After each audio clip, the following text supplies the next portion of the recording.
ঘরটাই আমার রিসেপশনে বসার ব্যবস্থা করা হয়েছিল।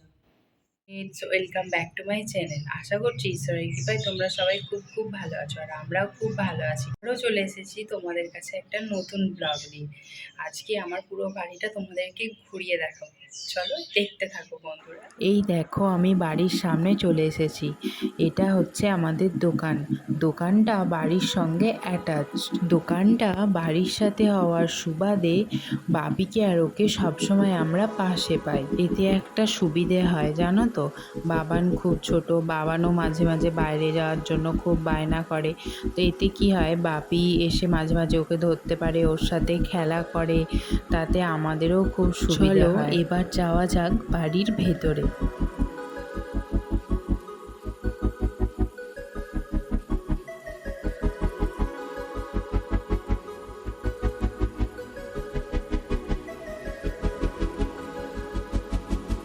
আমাদের নিচে দুটো শোবার ঘর।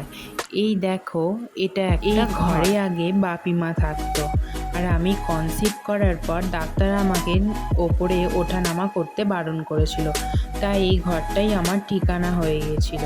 আর এখন বাবান এই ঘরে খেলাধুলা করে। চলে এলাম পেট পূরণের জায়গায়। এই হচ্ছে আমাদের ডাইনিং টেবিল। তো এখানে বসেই আমরা খাওয়া দাওয়া করি, আর তার পাশেই আছে একটা সোফা।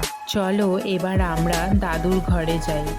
যদিও দাদু আমাদের মধ্যে আর নেই, তবুও আমরা এই ঘরটাকে দাদুর ঘর বলেই ডাকি। আর এখানেও দেখো টেবিলে বাবানের সমস্ত খেলনা, আবার বিছানাও দেখো ঘোড়া, এটা ওটা। বাবান সকাল থেকে রাত পর্যন্ত এই ঘর ওই ঘর ডাইনিং সব খেলনাপাতি ছড়িয়ে ছিটিয়ে রাখে। কি করব বলো, ও তো ছোট। রোজ রাত্রে আমরা সব খেলনা গুছিয়ে রাখি, আর ও সকালে এসে সব ছড়িয়ে দেয়। চলো এবার তোমাদের নিয়ে যাই আমার রান্নাঘরে।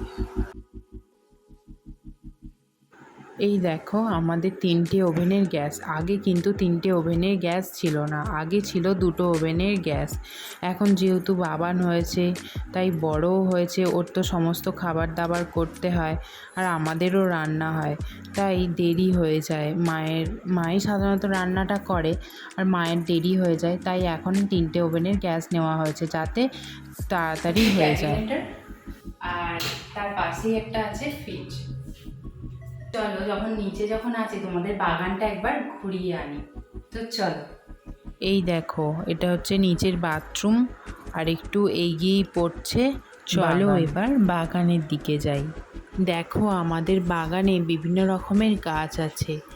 আম গাছ আছে, জাম গাছ আছে, কাঁঠাল গাছ আছে, পেঁপে গাছ আছে, আর পেয়ারা গাছও আছে। 2 ধরনের ফুল গাছ, জবা আর টগর। বাপিমা এই বাগানটাকে খুব পরিচর্যা করে, তাই গাছগুলো এত সুন্দর রয়েছে। এটা আমাদের তুলসী মঞ্চর, আর তার পাশেই আছে আমাদের গোডাউন। চলো এবার আমরা যাই ফার্স্ট ফ্লোরে। প্রথমেই যাব ঠাকুর ঘরে। এই দেখো এটা হচ্ছে আমাদের ঠাকুর ঘর। আর এই যে ওপরেই ছবিগুলো দেখছো, এগুলো হচ্ছে আমাদের মায়ের, মা ও বাবার ছবি। দেখো এখানে আছে আমাদের ওয়াশিং মেশিন, আলনা, বেসিন, আর তার পাশেই আছে বাথরুম।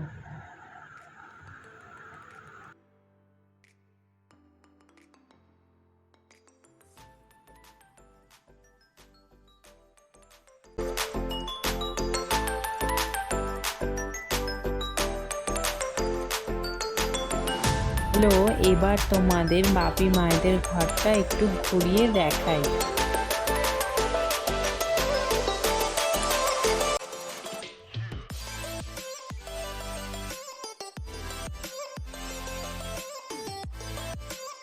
চলে এলাম গেস্ট রুমে।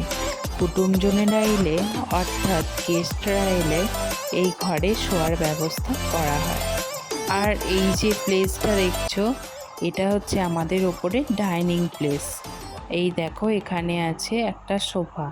জানো তো এখানে বিয়ের রিসেপশানে আমার বসার ব্যবস্থা করা হয়েছিল, আর ডেকোরেশনও করা হয়েছিল খুব সুন্দর। এই ফ্লোরে আমাদের 5টা ঘর। বাকি রইল আমার ননদের ঘর আর আমার ঘর। চলো এবার তোমাদের আমার ননদের ঘরে নিয়ে যাই। এই ঘরটাকে প্রতিনিয়তই ঝাড়া মোছা করা হয়। আর এই বিছানায় দেখছো চাদর দিয়ে বালিশগুলো ঢাকা দেওয়া আছে। তো যখন দিদিভাইরা আসে তখন মা এগুলোকে তুলে ভালোভাবে পরিষ্কার করে দেয়।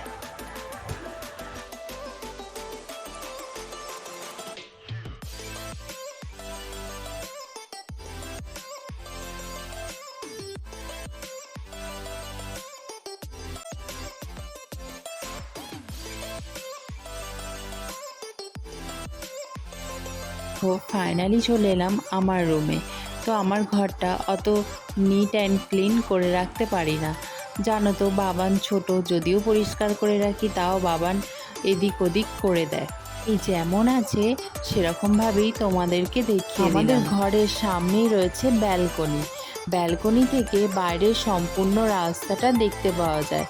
আর এখানে বসে বসে বাইরেটা দেখতে বেশ ভালো লাগে। পুরো বাড়িটাই তো তোমাদের ঘুরিয়ে দেখালাম, কিন্তু ছাদে না গেলে আমার এই হোম ট্যুর ভিডিওটা সম্পূর্ণ হবে না। তাই ভাবলাম একটু ছাদ থেকে ঘুরে আসি। আর এই দেখো আমাদের জল ট্যাঙ্কি। এই জল ট্যাঙ্কিটা পুরোটাই আমাদের বাড়ির আশপাশে দেখো প্রচুর জমি আছে।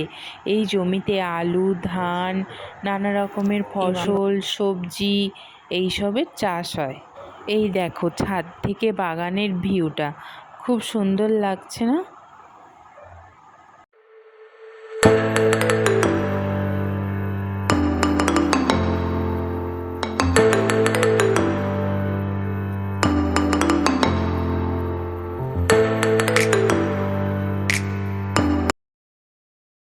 চলো বন্ধুরা, আজকের ভিডিওটি আমার এই পর্যন্তই। আমার এই ছোট্ট প্রয়াসটি তোমাদের কেমন লাগলো জানিও। আর যদি ভালো লেগে থাকে প্লিজ লাইক, কমেন্ট, শেয়ার ও সাবস্ক্রাইব করে চ্যানেলটির পাশে থেকো। চলো টাটা।